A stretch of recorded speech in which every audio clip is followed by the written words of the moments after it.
जब दुनिया के लोग मुस्कुराकर आपके जख्मों पर नमक छिड़कने लगें, जब आपके अपने ही आपकी हार का तमाशा देखने लगें और जब आपको लगे कि अब इस दुनिया का जहर सहना मुमकिन नहीं है, तो समझ लीजिए कि अब महादेव के पास जाने का समय आ गया है।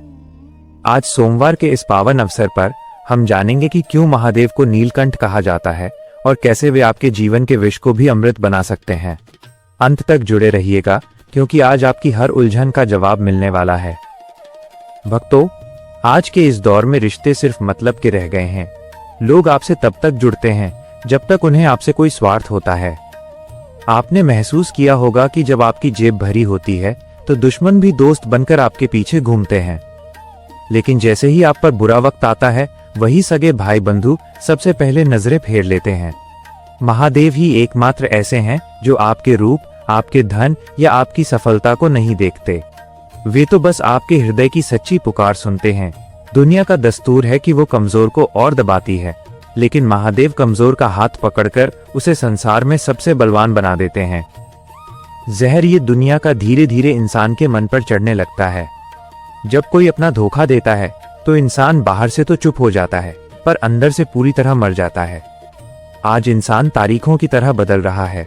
कल जो साथ निभाने के वादे करता था, आज वही आपकी बर्बादी का कारण बन रहा है। ऐसी स्थिति में इंसान थक जाता है, हार जाता है। उसे लगने लगता है कि अब जीने का कोई मतलब नहीं बचा। लेकिन क्या आपने कभी सोचा है कि जिस विष से पूरी सृष्टि डर रही थी, उसे महादेव ने इतनी आसानी से कैसे पी लिया? शास्त्रों की वो दिव्य कथा हमें बहुत कुछ सिखाती है। समुद्र मंथन के समय जब हलाहल विष निकला तो देवता और दानव दोनों अपनी जान बचाकर भागने लगे। कोई भी उस विनाश को रोकने के लिए तैयार नहीं था। तब महादेव सामने आए। उन्होंने उस भयंकर विष को अपनी अंजलि में भरा और पी लिया। लेकिन ध्यान देने वाली बात यह है कि उन्होंने उस विष को अपने हृदय तक नहीं जाने दिया, बल्कि अपने कंठ में ही रोक लिया। यहीं हमारे जीवन का सबसे बड़ा समाधान छुपा है। हमारे जीवन में भी अपमान, असफलता और धोखे का विष आता है। हम अक्सर उस विष को अपने हृदय में उतार लेते हैं, जिससे हमारे भीतर नफरत और कड़वाहट पैदा होती है, या फिर हम उस विष को दूसरों पर उगल देते हैं, जिससे रिश्ते और खराब हो जाते हैं। महादेव हमें सिखाते हैं कि उस जहर को अपने कंठ में थाम लीजिए, चुप रहना सीखिए। जब आप शांत होकर अपना सारा दर्द महादेव के चरणों में अर्पित कर देते हैं, तो वो विष आपकी शक्ति बन जाता है। जो लोग आज आपका अपमान कर रहे हैं, कल वही आपके सामने सिर झुकेंगे। बस आपको अपना हाथ महादेव के हाथ में थमा देना है। भक्ति का अर्थ केवल मंदिर जाना नहीं है, बल्कि हर परिस्थिति में ये विश्वास रखना है कि मेरा रक्षक महाकाल है। महादेव कहते हैं कि पुत्र, तू दुनिया के सामने क्यों रोता है? दुनिया तुझे कमजोर समझेगी और तेरा उपहास उड़ाएगी, लेकिन अगर तू मेरे सामने रोएगा तो मैं तेरे आंसुओं को मोती बना दूंगा। जो इंसान दुनिया की बातों से विचलित नहीं होता और अपना सब कुछ ईश्वर को सौंप देता है, उसे संसार की कोई भी ताकत हरा नहीं सकती।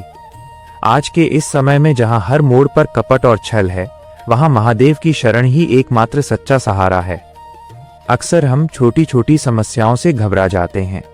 हमें लगता है कि हमारा व्यापार डूब रहा है, हमारे रिश्ते टूट रहे हैं या हमारी सेहत साथ नहीं दे रही। लेकिन याद रखिए, ये सब जीवन के छोटे छोटे विष हैं।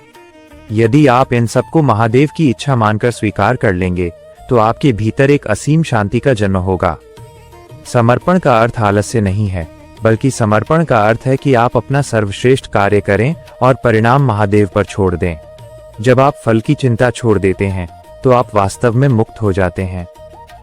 भक्तों, याद रखिए कि महादेव के पास हर समस्या का समाधान है। यदि आपकी उम्मीदें राख बन गई हैं, यदि आपकी परछाई भी आपसे दूर मुड़ गई है, तो भी चिंता मत करिए। महादेव की चौखट पर बैठा वो टूटा हुआ सितारा भी फिर से चमकने लगता है। आपकी हर सांस, आपकी हर धड़कन महादेव की अमानत है। जिस दिन आप ये समझ लेंगे कि आप अकेले नहीं हैं, उस दिन से आपका डर गायब हो जाएगा। आज सोमवार को संकल्प लीजिए कि आप दुनिया की नकारात्मकता को अपने ऊपर हावी नहीं होने देंगे। जो जहर दुनिया आपको दे रही है, उसे महादेव को पीने दीजिए। आप बस उनकी भक्ति के अमृत का आनंद लीजिए।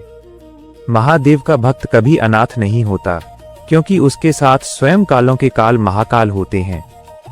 अगर आज की इस चर्चा ने आपके मन को थोड़ी भी शांति दी हो तो कमेंट में हर हर महादेव जरूर लिखें।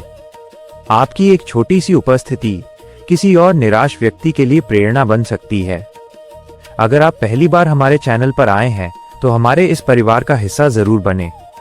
कल हम एक ऐसे विषय पर चर्चा करेंगे जो आपके पूरे परिवार और आने वाली पीढ़ियों का भविष्य बदल देगा।